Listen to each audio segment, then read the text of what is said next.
America is known mainly for its V8 engines that scream the song of a bald eagle, but underneath that there are some incredible V6 engines from Lady Liberty. This smaller and more practical configuration can be found under the hood of an astounding amount of American vehicles, and as highly requested, we're going to figure out where each of them fall, ranking every American-made V6 engine to find out which one comes out on top. Let's get started. Starting our list with engines from General Motors is their first GMC V6 engine. This engine only came in massive displacements that generated a lot of torque for that time period. Like most engines of the era, the GMC V6 was fully cast iron with a pushrod valve train and a carburetor for fueling. Large trucks were the primary habitat of these massive engines, so I would say the application is certainly fitting for the weight of an over 5-liter fully cast iron engine. The GMC V6 is overall unexciting but very functional and will start off GM in the B tier. The next engine is known as the Buick V6 or 3800 and is a super common engine being found in endless vehicles in an over 4-decade lifespan. That comes with good reason, as this pushrod engine makes great power in its supercharged and turbo variants and sounds incredible while doing so. This sound was most prevalent in the early iterations, which had an uneven firing pattern. This generated a throatier noise which was hated by some but loved by many. However, the best part is how many of these 40 to 50-year-old engines with over 500,000 miles are still running today. The 3800 is insanely reliable, cheap to repair, and ultra efficient. So much so that it was rated as one of the top 10 engines of the 20th century, which is a commendable feat with how many great engines from the 1900s we've covered on this channel. That said, the Buick 3800 V6 will sit in the S tier. GM's 90-degree V6 is quite similar in construction to the previous engines, retaining a cast iron build with a pushrod valve train. It's also referred to as the Vortec V6. The early generation used carburetors, which was eventually swapped for modern fuel injection. The 90-degree V6 is derived from the original small block Chevy V8s, a very popular engine with 2 cylinders basically removed. Later models had some pretty neat applications as well in the El Camino and base model Camaros. Modern day, these engines find themselves swapped into many Japanese cars such as the Nissan 240 and even Mazda Miatas. Considering it's very similar to the legendary small block Chevy by design, the 90-degree V6 should belong in the A tier. Just 2 years after the production of the 90-degree V6 began, GM designed the 60-degree V6, smaller in both profile and displacement. This was the first major design deviation, as later models were fitted with aluminum heads and dual overhead cams. Most of the previous engines could be found with a turbo or a supercharger, but the 60-degree is naturally aspirated with only one rare turbo variant. The result is a power output that is mediocre, but at least these engines are considered reliable. I'm pretty neutral on this engine and think B tier would be fitting. The Opel 54-degree V6 was a venture GM took to Europe. These smaller V6 engines were found mainly in Opel and Saab vehicles, with some Cadillacs mixed in. Interestingly, all of these engines were made in the UK and is based on the Opel cam and head engine covered in my German straight 6 video. Having a newly designed aluminum head, the 54-degree didn't come without its issues. Failures of the timing belt tensioner were deemed so common that a recall was eventually issued. The big issue here is that when this failed, it would often total the entire engine, a problem that is quite hard to overlook. Unfortunately, considering the engines covered so far have been somewhat faultless in reliability and more powerful than the 54-degree, I think the D tier is fair. Next up is the LX5 V6, deemed the short star as the design is derived from the Northstar V8 engine. It has a 90-degree V angle, dual overhead cams, and only comes in a naturally aspirated format. Interestingly, the short star is only found in 2 Oldsmobile applications for a very short production run. As I scoured forums, it seems multiple people wanted to swap a short star into their vehicle, but the common consensus was to go with something like the Buick 3800 V6 instead. The primary reason for this recommendation was the LX5's likely head gasket failure, similar to the Northstar V8. I think between performance figures and head gasket issues, the C tier is about right. Derived from the original 60-degree V6, the high-value V6 family kept the 60-degree angle design and evolved it. It actually moved away from the previous dual overhead cam setup back to a pushrod valve train, but with variable valve timing introduced as well. All variants were naturally aspirated and found in a few Saturn vehicles as well. Like the original 60-degree, these engines are pretty bland, with average power and decent reliability. For daily driving purposes, they get the job done well, but don't do anything much beyond that. I would say that the B tier is appropriate. The final GM V6 engine is the high-feature V6, which succeeded the high-value engine and greatly improved upon its design. These engines were swapped to a full aluminum construction and increased airflow with a variable valve timing dual cam setup. They also adopted direct injection and a turbocharger in more aggressive configurations. The compression ratio of the later models approaches a very high 12:1, making these engines extremely efficient. Notably, the very early iterations experienced timing chain failures, which were alleviated in 2013 with the introduction of the LFX engine found in the V6 Camaro and Cadillac CTS of the era. For how great these engines perform, and the mostly clear reliability report, I think the high-feature V6 should go to the very top of the A tier. Moving on to Ford V6 engines, their very first was known as the Cologne V6 engine. A V-angle of 60 degrees was constant across its 50-year production run, with the early models fully cast iron and the later ones adopting aluminum heads. Some variants were naturally aspirated, other turbo, and some even supercharged, allowing for a high power output in these specs. A few particular 4-liter variants suffer from a serious issue. The timing chain guides will break and allow it to move around. This can damage heads, valves, and even camshafts. Owners have reported this issue with very low mileage, which is a rather concerning sign. Although this isn't ideal, it doesn't occur on all variations of the Cologne V6, and the performance upside still warrants the upper C tier.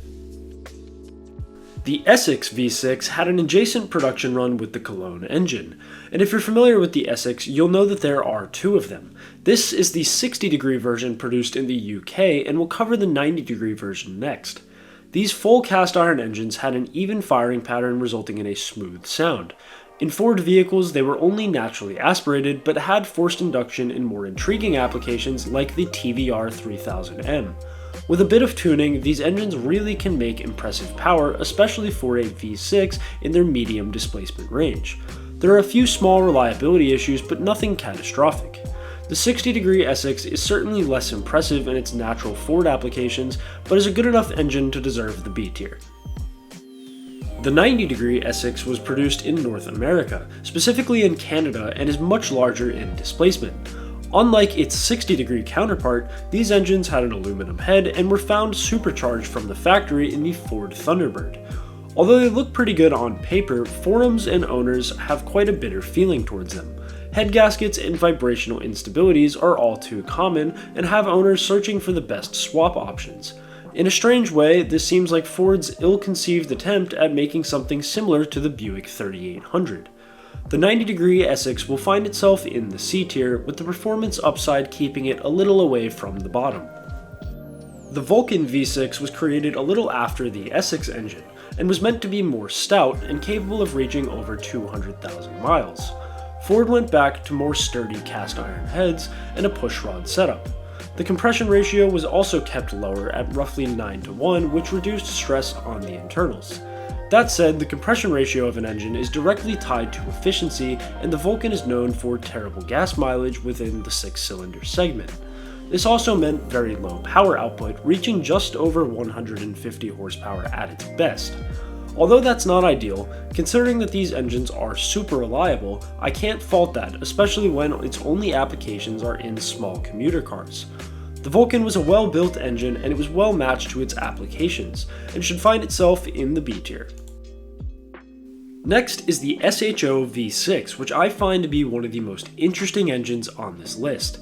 Its cool backstory begins with Yamaha getting involved to create an engine that was meant to power a sports car. Those plans actually fell through, but the result was still very impressive. Yamaha's involvement generated wildly strong forged steel internals and a wicked intake system that made tons of induction noise. Being naturally aspirated, the 220 horsepower output was respectable, but the SHO V6 could do it at almost 8,000 RPM. These engines could be had with a manual transmission and in some unique applications like the SHO Ranger, and were nearly bulletproof. I would say the SHO V6 earns a spot at the top of A tier, only falling short of S from the lack of power and historic contribution. The Ford Duratec or Mondeo V6 is another 60-degree V6 derived from the Vulcan. These engines are of average displacement but an all-new aluminum construction.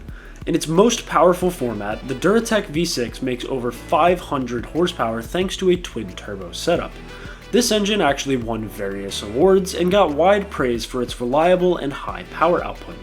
Funny enough, much of the design work actually came from both Porsche and Cosworth, which explains why the Duratec V6 is nearly flawless. A 3.4-liter V8 and 5.9-liter Aston Martin V12 were made off of this same Duratec design, a further testament to how fundamentally sound the Duratec V6 is. I think it's fair to put the Duratec into the S tier.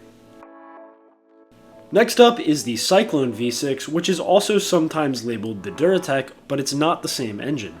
The Cyclone saw extensive usage in Mazda vehicles as a byproduct of Ford's partial ownership in the early 2000s. The Cyclone was a bit bigger than the preceding Duratec and also had a twin-turbo configuration for its highest output. However, this was only 350 horsepower compared to the 500 that the smaller Mondeo Duratec achieved. Additionally, the water pump used with the Cyclone fails easily and allows coolant into the engine when it does. Fun stuff. Although it never went through, a class action lawsuit was filed regarding this issue, which is only done for serious issues as we've seen throughout this series. On the other hand, the Cyclone does share a few design features with the Mondeo Duratec, so I'll put it into the upper C tier. Now onto what I think would be Ford's best V6 family. The EcoBoost V6 is best known for its usage in the Ford GT, where a 3.5-liter twin-turbo variant made a foolish 660 horsepower. It's also worth mentioning that it sounds epic. I was originally against the movement away from the V8 in the GT, but I have to admit, the EcoBoost V6 is really no joke. By design, the EcoBoost V6 is unique, using a special graphite-infused iron that is both stronger and lighter than a standard engine block. This is a big engine family, and the smaller variants are less exciting, but still hold the same capability as their larger counterparts. In all honesty, it's primarily for its Ford GT usage, but the EcoBoost will have to join the S tier. The final Ford V6 was actually barely used in Ford vehicles, mainly found in Land Rovers and Jaguars. It was Ford's European division that actually designed the engine, a turbo diesel with great torque production deemed the AJD or Lion V6. The AJD V6 is made from the same graphite iron as the EcoBoost, assisting in holding the higher diesel compression ratio. The smallest 2.7-liter engine had a few minor issues, including high fuel consumption, but these were mitigated in the larger engines. From what I can find, owners say that this engine is remarkably smooth in delivery and the torque never leaves you wanting more. The Bosch diesel injection system works with great efficiency and in conjunction with many sophisticated electronic management systems. I think the AJD V6 should wrap up Ford in the A tier. Entering the final segment of the video with Chrysler engines, the LA engine, also known as the Magnum, is better known for its V8 and V10 variants, but there was actually a V6 version found only in the Dodge Dakota. This engine, like many older V6s, was fully cast iron in pushrod-in setup.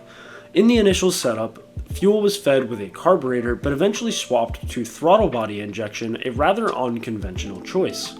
The performance figures of this engine are horrendously poor for a 3.9-liter, but on the other hand, these engines are pretty reliable. I think the upper C tier is fair. The next Chrysler engine succeeded the Magnum and is referred to as the 3.3 or 3.8 OHV engine, standing for the overhead valve train. This engine had a 60-degree V-angle and a newly designed aluminum head. It was a little bit more powerful than the Magnum with a smaller displacement. As I searched, the only issue I could find was someone claiming small oil consumption, but that seemed to be highly unusual. For how robust these engines are, with a slight power bump, the upper B tier is appropriate. The single overhead cam V6 was the next one for Chrysler, still naturally aspirated with the same 60-degree V angle, now using a camshaft and an aluminum block. The performance figures received a fair bump from the additional airflow, while the engine itself was lighter. The 3.5 liter was the most common of the displacements and came with some baggage. All variants of the single overhead cam V6 are known for coolant leaks, consequential overheating, oil sludging, and all-out failure. It seems that the common advice online is to avoid these engines if possible, and I think that this warrants the D tier. Next up is the LH V6 found in the early 2000s Chargers. This engine is different in design, being a much smaller 2.7 liters and using dual overhead cams for the first time. As an effect of the smaller engine, the LH barely cracks 200 horsepower. To make matters worse, the LH suffers from oil sludging like the single overhead cam V6 did, but in a more severe manner. Coolant also happens to leak into the crankcase, so that's a pretty cool feature. Unsurprisingly, this launched multiple lawsuits, none of which went well for Chrysler. It's best to stay away from the LH V6, and it will be down in the D tier. Getting to the more modern Chrysler V6s, the PowerTech was a series that included both a V8 and a V6. The smaller 3.7 liter V6 went back to a single camshaft and a new 90-degree angle. The internals are improved with an advanced crankshaft and forged connecting rods. The power production was still really poor for a modern 3.7 liter, an issue Chrysler just couldn't seem to work out over the years. Reliability is considered decent with only mild issues. I think the PowerTech should get the benefit of the doubt with its revised design improvements and land itself in the B tier. The final engine is the Pentastar 60-degree V6, Chrysler's best V6 by a country mile. In 2010, the Pentastar began production with a full aluminum construction along with dual overhead cams and 24 valves. The increased airflow helped the Pentastar break away from their previous power issues, making over 300 horsepower naturally aspirated in its largest variant. Because the Pentastar is so solid, it's seen a huge variety of applications and a production run of over a decade still being made today. Overall, this is a good engine, and will wrap things up in the A tier. So there you have it. That's where I would rank every production V6 engine made by US companies. There's a lot of really cool engines here, and I enjoyed checking these out. So let me know what you would do differently and if there's anything that I missed. If you enjoyed the video, be sure to subscribe to the channel to see the remainder of the series. And as always, thank you for watching and have a great day.